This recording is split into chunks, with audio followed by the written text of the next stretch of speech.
기도하시겠습니다. 하나님 감사합니다. 오늘도 우리를 깨워주시고 첫 시간을 주님과 함께 출발하게 하신 것을 감사드립니다. 새로운 하루를 살아갈 때에 중요한 것에 집중하며 살게 하시되 육신의 욕구대로 살지 말고 영적인 기쁨을 위하여 살아가는 성숙한 그리스도인의 삶을 살아가게 하여 주시옵소서. 걱정, 근심, 염려는 다 주님께 맡기고 하나님이 주시는 힘과 비전을 품고 힘있게 뛰어가는 오늘 하루가 되게 하여 주시옵소서. 예수 그리스도의 이름으로 기도 올리옵나이다. 아멘.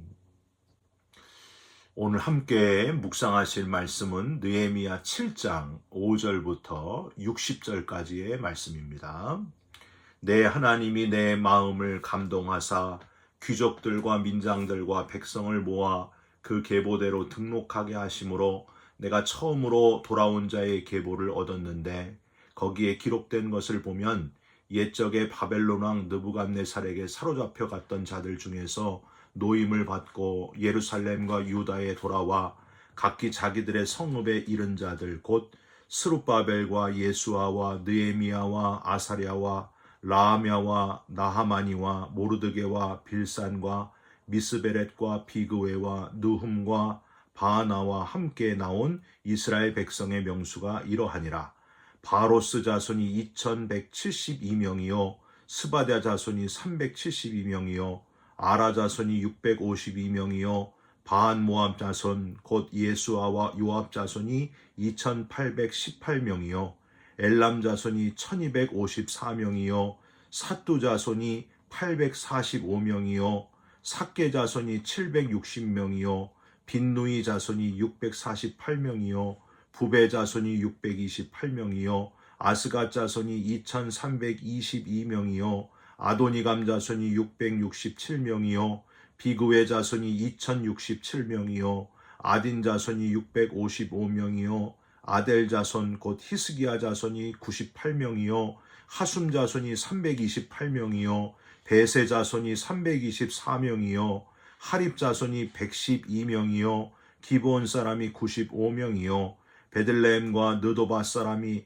188명이요 아나도 사람이 128명이요 베다스 마웻 사람이 42명이요 기럇 여아림과 그비라와 부에로 사람이 743명이요 라마와 게바 사람이 621명이요 믹마스 사람이 122명이요 베델과 아이 사람이 123명이요 기타 느보 사람이 52명이요 기타 엘람 자손이 1254명이요 하림 자손이 320명이요 여리고 자손이 345명이요 로드와 하딧과 오노 자손이 721명이요 스나아 자손이 3930명이었느니라.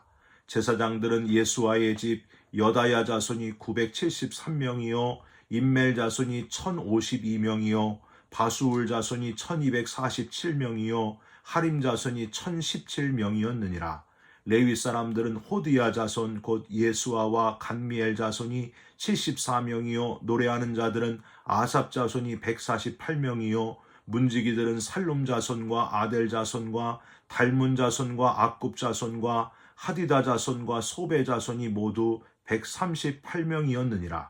느디님 사람들은 시아 자손과 하수바 자손과 답바옷 자손과 게로스 자손과 시아 자손과 바돈 자손과 르바나 자손과 하가바 자손과 살메 자손과 하난 자손과 깃델 자손과 가알 자손과 르아야 자손과 르신 자손과 느고다 자손과 갓삼 자손과 우사 자손과 바세야 자손과 베세 자손과 무님 자손과 느비스심 자손과 박복 자손과 하그바 자손과 할홀 자손과 바슬릿 자손과 무이다 자손과 하르사 자손과 바르고스 자손과 시스라 자손과 데마 자손과 느시아 자손과 하디바 자손이었느니라. 솔로몬의 신하의 자손은 소대 자손과 소베렛 자손과 부리다 자손과 야알라 자손과 다르곤 자손과 깃델 자손과 스바랴 자손과 핫딜 자손과 보게렛 하스바임 자손과 아몬 자손이니 모든 느디님 사람과 솔로몬의 신하의 자손이 392명이었느니라. 아멘.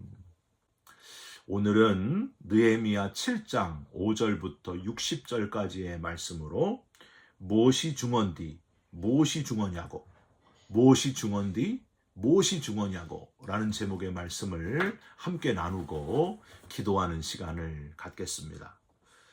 여러분, 무엇이 중언디, 무엇이 중언냐고 라는 표현은 2016년 곡성이란 영화에서 나온 한국에서 한때 아주 크게 유행했던 유행어죠. 우선 여러분, 오늘 이 사람 이름들하고요, 숫자 읽으시느라고 고생이 많으셨습니다.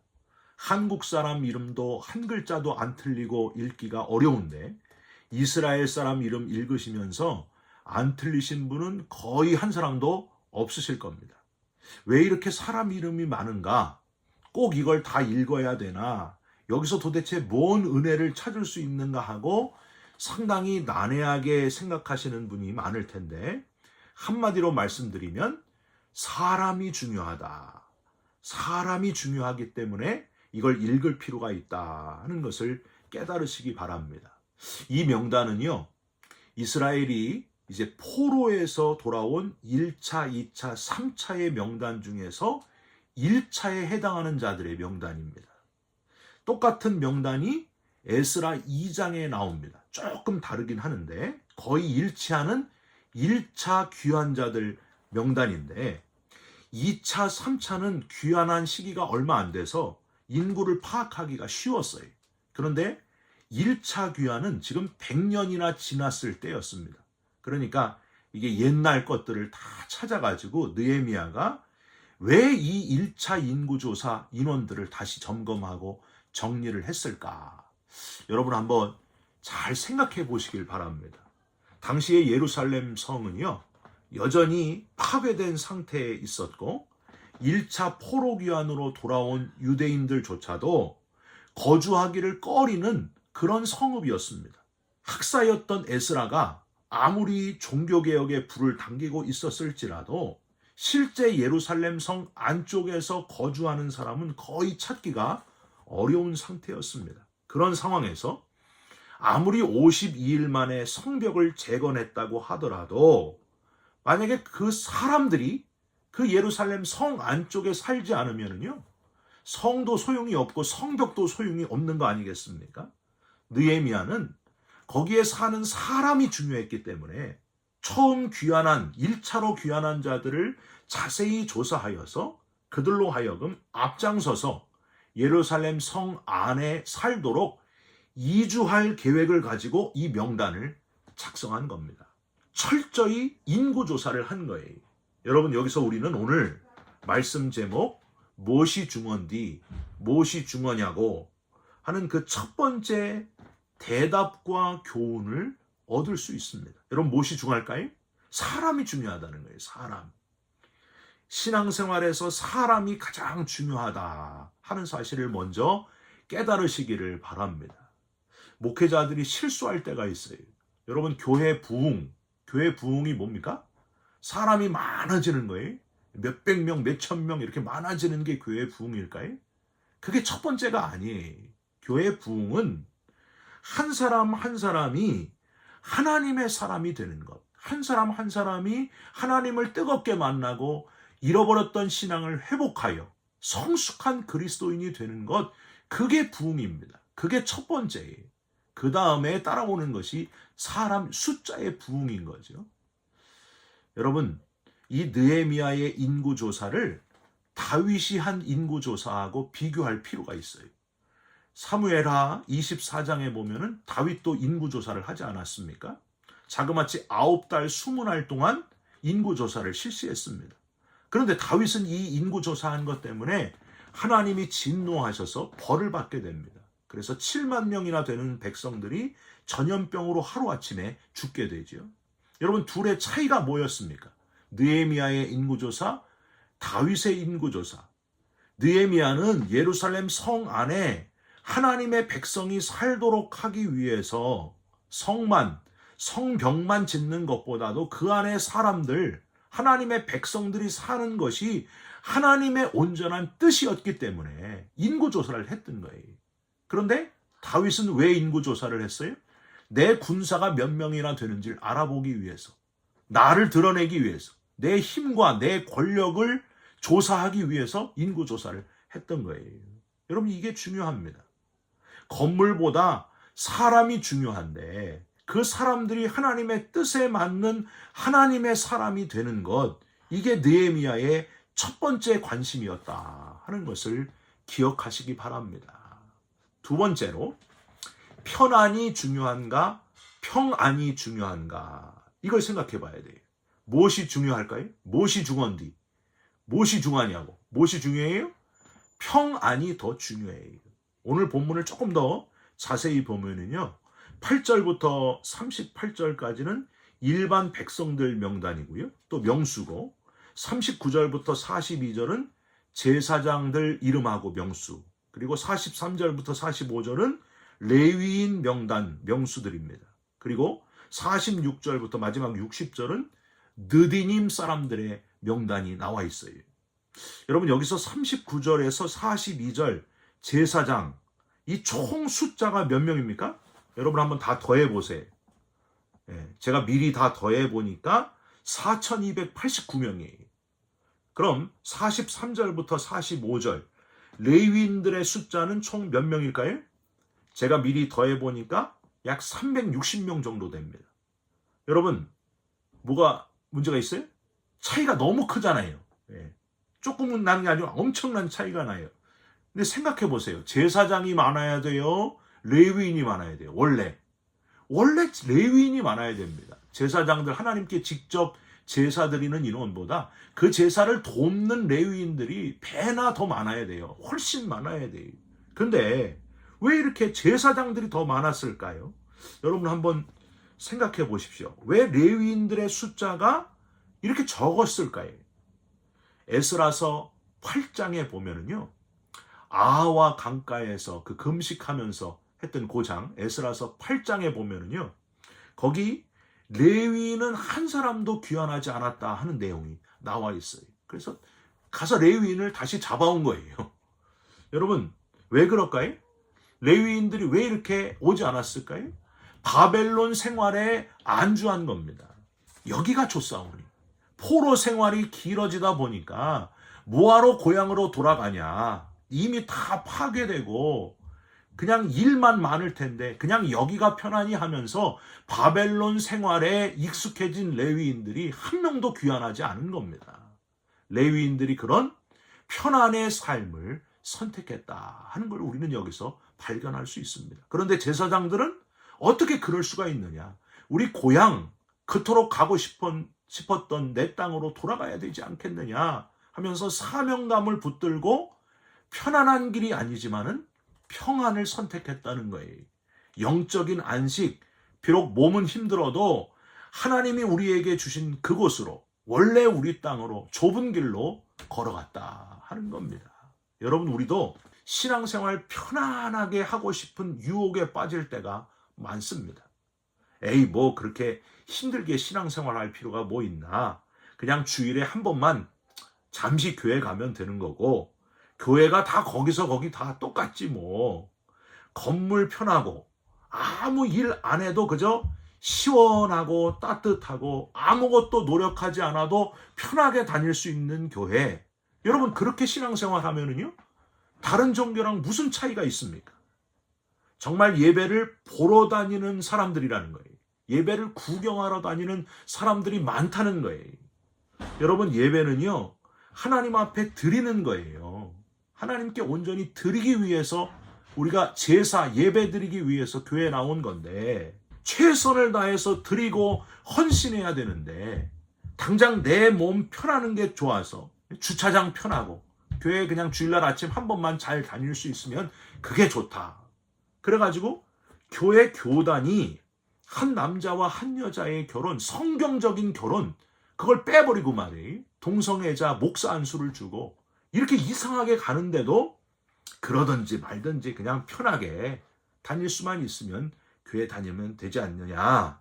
그러면 천국 가는 데는 문제 없겠지. 일주일에 한 번만 교회 그냥 잘 가면 문제 없겠지. 여러분, 편안히 주는 그 유혹에 빠져들면은요, 그냥 종교인일 뿐이에요. 편안이 아니라 평안을 선택해야 됩니다.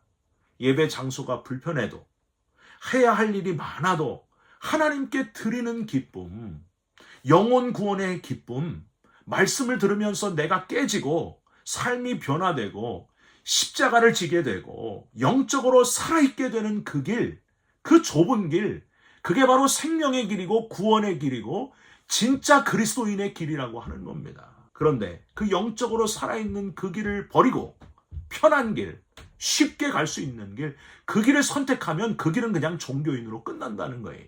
여러분, 좁은 길이 맞는 길입니다. 넓은 길, 편안한 길을 선택하지 마시길 바랍니다. 무엇이 중요한디? 편안이 아니라 평안이 중요하다라는 사실을 깨닫고 살아있는 그리스도인의 길을 걸어가시기를 주님의 이름으로 부탁드립니다. 좁은 길이지만은 그 길을 걸어가면 하나님이 주시는 영적인 평안이 있음을 기억하시면서 꿋꿋이 그 길을 걸어가시기를 주님의 이름으로 부탁드립니다. 마지막으로 46절부터 60절까지는요, 느디님 사람들. 사실 이 느디님 사람들은요, 여기 귀한 자 명단에 있을 자들이 원래 아니었습니다. 여러분, 유대 주석가 이븐 에스라라고 하는 사람이 있어요. 이 이븐 에스라는 기브온 족속이 바로 최초의 느디님 사람이었다, 이렇게 주장을 하는데, 여호수아 9장에 보시면 이 느디님 사람들인 기브온 주민들이 여호수아를 속이고 평화조약을 맺는 이야기가 여호수아 9장에 나와 있어요. 그래서 이들은 이방인이지만은 이스라엘 레위인을 도와가지고 나무를 패고 물을 길어오고 이런 일을 하면서 이제 유대인들과 같이 살았던 거예요. 이들이 거의 이스라엘 사람들과 똑같이 되어 예루살렘 멸망과 함께 바벨론으로 끌려갔다가 지금 포로 귀환 때에 같이 귀환해가지고 이렇게 많은 사람들이 지금 명단에 올라가 있는 겁니다. 아까 제사장들과 레위인들을 비교했잖아요. 레위인과 이 느디님 사람들을 비교해 보세요. 레위인들은요, 창피한 줄 알아야 돼요. 여러분, 신앙생활 뭐 4대째다, 5대째다 이런 거 자랑할 필요가 없어요. 아무리 레위인 같은 목사님들이 수도 없이 우리 집안에서 나왔을지라도 지금이 중요하잖아요. 지금 내가 신앙생활을 어떻게 하고 있는가가 제일 중요한 거예요. 왕년애가 중요한 게 아니고 지금이 중요한 겁니다. 여러분, 우리 집안에 목사님이 뭐 몇 명이 있는데 그게 중요한 게 아니에요. 지금 내가 신앙생활을 어떻게 하고 있느냐, 지금 내가 온전한 그리스도인으로 살고 있느냐, 이게 중요한 겁니다. 무엇이 중요한디? 지금이 중요하다는 거예요. 여러분, 제가 감리교 4대째 집안이라고 여러분께 말씀드렸잖아요. 그게 뭐가 중요해요? 가끔은요, 좀 창피할 때가 있어요. 여러분, 4대째 중에 이제 목사님이 저 처음 나온 거예요. 좀 뭔가 좀 창피하잖아요. 그런데 모태신앙 자랑할 게 없다는 거예요. 근데 안모태신앙, 집사람은 안모태라 그랬잖아요. 집사람이 더 열심히 해요. 처음 일 때가 더 뜨겁게 신앙생활하고 하나님 앞에 헌신하더라고요. 그러니까 모태신앙들 자랑하지 마세요. 그게 중요한 게 아닙니다. 레위인들 자랑할 거 없어요. 먼저 된 자가 나중되고 나중된 자가 먼저 된다 하신 주님의 말씀을 기억하면서 신앙의 몇 대째가 중요한 게 아니고 지금 내가 온전한 그리스도인으로 살아있는 그리스도인으로 살아가고 있느냐, 이게 중요하다는 사실을 깨달으시고, 내가 옛날에 또 우리 부모님이 옛날에 이게 중요한 게 아니고 지금 내가 그리스도인으로서 어떻게 신앙생활하고 있는지를 점검하면서 신앙생활 열심히 하시기를 주님의 이름으로 부탁드립니다. 예수님은 사람의 관심이 많으셨습니다. 마지막 남기신 말씀도 영혼 구원에 대한 말씀이셨습니다. 예수님은 편안이 아니라 평안의 길을 걸어가시기 위해 좁은 길로, 십자가의 길로 그 길을 마다하지 않고 끝까지 걸어가셨습니다. 십자가에 달려 저와 여러분을 위해 죽어주셨습니다. 예수님은 신앙의 몇 대째가 아니라, 모태신앙이 아니라 지금 하나님의 사람을 찾으시면서 사용하고 계신다 하는 사실을 여러분 기억하시고, 지금 하나님 앞에서 온전한 그리스도인으로 살아가시기를 주님의 이름으로 축원드립니다. 기도하겠습니다. 하나님, 우리도 느헤미야처럼 성벽 재건보다도 그 안에 사람에 대한 관심, 영혼에 대한 열정으로 타오르게 하여 주시옵소서. 자꾸만 육신적으로 편안한 길을 선택하려고 하는 우리의 연약함을 긍휼히 여겨 주옵시고, 편안이 아니고 평안의 길, 좁은 길을 선택하는 그리스도인들이 되게 하여 주시옵소서. 먼저 된 자임을 자랑하지 말고 지금 주께서 사용하는 자인지를 점검하면서 쓰임받는 살아있는 그리스도인으로 살아가게 하여 주시옵소서. 예수 그리스도의 이름으로 기도 올리옵나이다. 아멘. 하늘에 계신 우리 아버지여, 이름이 거룩히 여김을 받으시오며 나라가 임하옵시며 뜻이 하늘에서 이룬 것 같이 땅에서도 이루어지이다. 오늘 우리에게 일용할 양식을 주옵시고 우리가 우리에게 죄인진 자를 사하여 준 것 같이 우리 죄를 사하여 주옵시고 우리를 시험에 들게 하지 마옵시고 다만 악에서 구하옵소서. 나라와 권세와 영광이 아버지께 영원히 있사옵나이다. 아멘. 사랑하는 성도 여러분, 지금 뭐가 중요한지를 잘 깨달으시고 지금 온전한 그리스도인으로, 살아있는 그리스도인으로 살아가시기를 주님의 이름으로 축원드립니다. 여러분 사랑합니다. 축복합니다. 감사합니다.